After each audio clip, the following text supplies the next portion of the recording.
Ito ang mga analogy questions na susubukan nating sagutin ngayong araw na ito.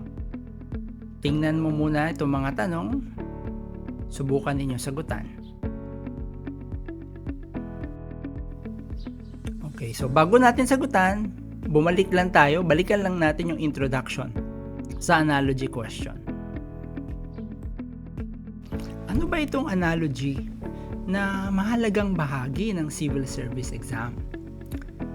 Ang analogy ay sinusubok nito ang inyong kakayahang kilalanin ang relasyon sa pagitan ng mga salita o konsepto. Sa ganitong uri ng tanong, pinapakita ang dalawang salita na may kaugnayan sa isa't isa at ang iyong gawain ay hanapin ang katulad na relasyon sa isa pang pares na salita mula sa mga pagpipilian.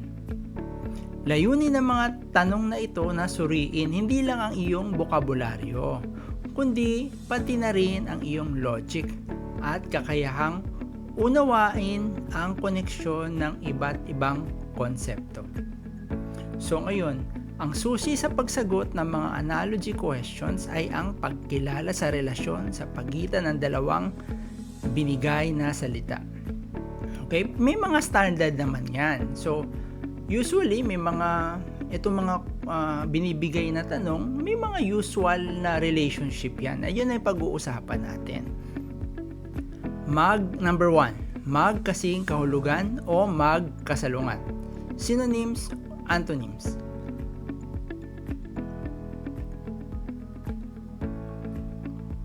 Halimbawa, maligaya, masaya. Magkasing kahulugan yan. Malungkot, masaya. Yun naman ay magkasalungat. Ang isa pang usual na relationship ay bahagi ng kabuuan or part to whole.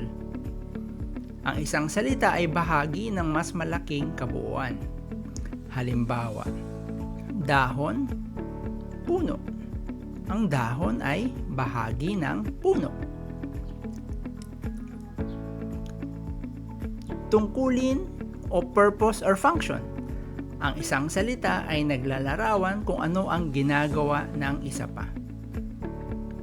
Halimbawa, ballpen, pagsusulat. Ang ballpen ay ginagamit sa pagsusulat. Sanhi at epekto. Cause and effect. Ang isang salita ay resulta ng isa pa. Halimbawa, apoy, pasok. Ang apoy ay nagdudulot ng pasok. Panglima, antas o degree. Ang isang salita ay may mas mataas o mas mababang anyo ng isa. Halimbawa, simoy, bagyo. Ang simoy ay mas banayad na anyo ng bagyo. Okay, so sa bawat analogy question, mahalaga ang wastong pag-unawa sa ugnayan ng mga salita upang makuha ninyo ang tamang sagot. So, first question, brave, courageous, lazy. So, sa una pa lang na tanong, makikita ninyo, brave and courageous, they are synonyms. So, we're looking for the synonym ng lazy, which is lethargic. Number 2, happy, sad, generous, blank. Happy and sad, of course, are opposites. We're looking for the opposite of generous, and that is stingy.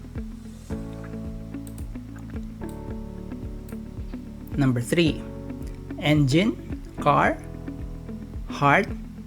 Here, we're looking for part to a whole. Engine is part of a car, so heart is part of the body. Chapter, book. Ingredient, blank. Chapter is part of a book. Ingredient is part of the recipe. Number 5, scissors, cut. Thermometer, blank. Here, this is an example of purpose, function. Scissors is used for cutting. So thermometer is used for measuring. 6. Shovel, dig. Compass, blank. Shovel, the purpose of shovel is to dig. Compass, the purpose is to navigate. Heat, melt. Friction, blank. This is an example naman ng cause and effect. The effect of heat is to melt. Friction naman is wear and tear, D. Thunder, lightning. Flood, blank. Thunder is the effect of lightning. So flood is also the effect of rain. Whisper, shout. Tap, blank. Ito naman ay halimbawa ng degree. Whisper is just yung banayad na sigaw, ng antas ng sigaw. Now, yung tap naman is banayad na antas ng slap. 10. Drizzle, rain, wind. Drizzle naman is the banayad na antas ng ulan.